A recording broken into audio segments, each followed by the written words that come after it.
Good morning बच्चों। आज हम हिंदी सरिता पुस्तक का पाठ 3 पढ़ेंगे जिसका नाम है सोना मन। तो आइए इस पाठ को पढ़ते हैं। चिंटू और सभी घर वालों की आवाज़ों की झटपट नकल उतारने वाला तोता सबकी आंखों का तारा था। झटपट का अर्थ होता है बच्चों जल्दी जल्दी।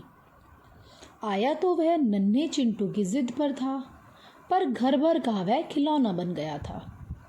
नन्हे चिंटू ने जब से अपनी दूसरी कक्षा की रंग बिरंगी कविताओं वाली किताब में तोते के बारे में पढ़ा था, तब से वह उसे पाने के लिए बेचैन हो उठा था। बेचैन का अर्थ होता है बच्चों चैन न होना।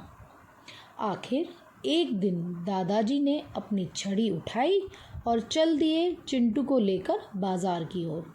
तो बच्चों, पहले पैराग्राफ में हमने पढ़ा कि चिंटू कक्षा 2 का छात्र था और उसने अपनी किताब में तोते के विषय में पढ़ा था और तब से उसे पाने के लिए बेचैन था।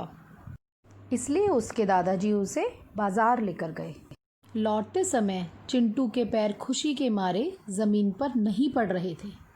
उसके हाथों में एक खूबसूरत पिंजरा था जिसमें एक बहुत सुंदर सा हरा तोता बैठा हुआ था, जो बड़ी अचरज से रास्ते में इधर उधर देख रहा था।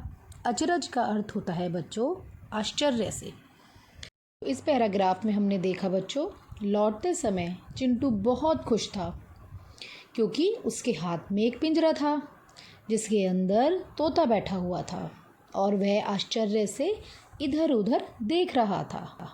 घर पहुंचते ही नई चमचमाती हुई छोटी कटोरियाँ तोते के लिए निकाली गई। एक में पानी रखा गया और दूसरी में रोटी के टुकड़े।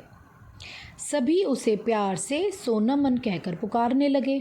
सोना मन की फिर जो सेवा हुई वह तो किसी ने कभी सपने में भी नहीं सोचा था।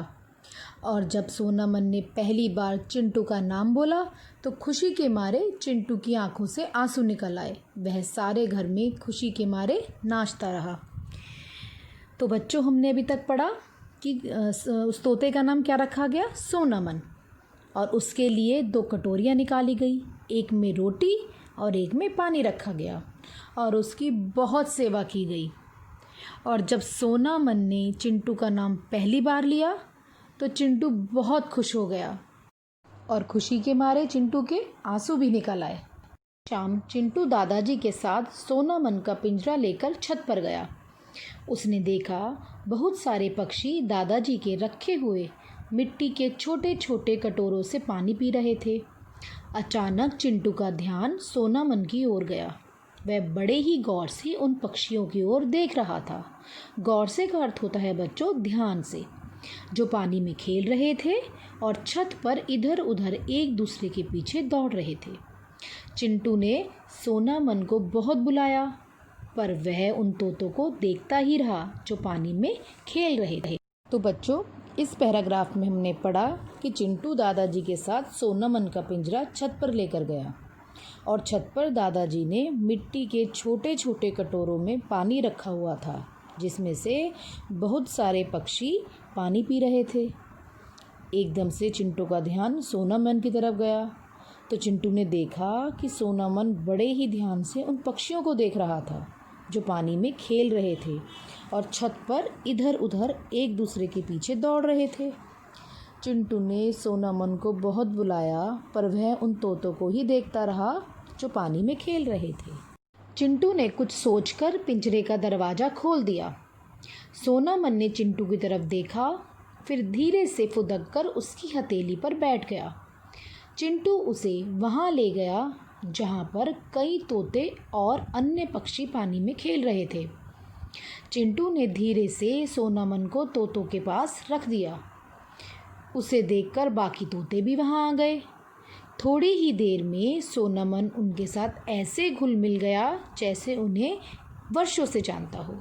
तो बच्चों, इस पैराग्राफ में हमने पढ़ा कि चिंटू समझ गया था कि सोना मन इन तोतों की तरह स्वतंत्र रहना चाहता है और उन पक्षियों के साथ खेलना चाहता है। तो चिंटू ने सोना मन को आज़ाद कर दिया और फिर देखा कि सोना मन उन पक्षियों के साथ ऐसा घुल मिल गया जैसे वह बहुत पुराने दोस्त हों। चिंटू ने पिंजरे का दरवाज़ा बंद कर दिया और दादाजी से नीचे चलने के लिए कहा।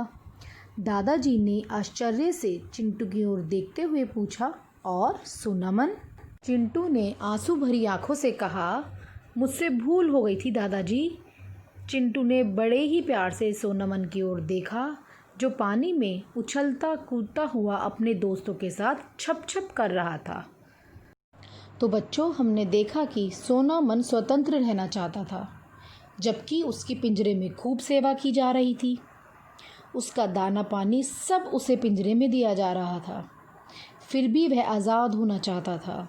यही सोचकर चिंटू ने उसे पिंजरे से आज़ाद कर दिया और फिर दादाजी से नीचे चलने के लिए कहा। दादाजी ने चिंटू से पूछा कि क्या हम सोनामन को लेकर नहीं चलेंगे? तो चिंटू ने कहा कि मुझसे बहुत बड़ी भूल हो गई थी दादाजी, जो मैंने सोनामन को कैद किया। तो बच्चों, इस पाठ से हमें यह सीख मिलती है कि कोई भी जीव कैद होकर जीना नहीं चाहता। वह स्वतंत्र रहना चाहता है, अपनी इच्छा से जीना चाहता है। जैसे बच्चों, इस लॉकडाउन में हमने देखा कि हम अपने दोस्तों से नहीं मिल पा रहे हैं, अपनी मर्ज़ी से कहीं बाहर भी आ जा नहीं पा रहे हैं, और घर में सब सुख सुविधाएं होने के बावजूद भी हमें अच्छा नहीं लग रहा है। इसी प्रकार बच्चों, किसी भी जीव जंतु को कैद होना अच्छा नहीं लगता है। तो इसलिए हमें किसी भी जीव जंतु को कैद नहीं करना चाहिए। तो बच्चों, मुझे पूरी आशा है कि आपको यह पाठ अच्छे से समझ आया होगा। ओके बच्चों, बाय।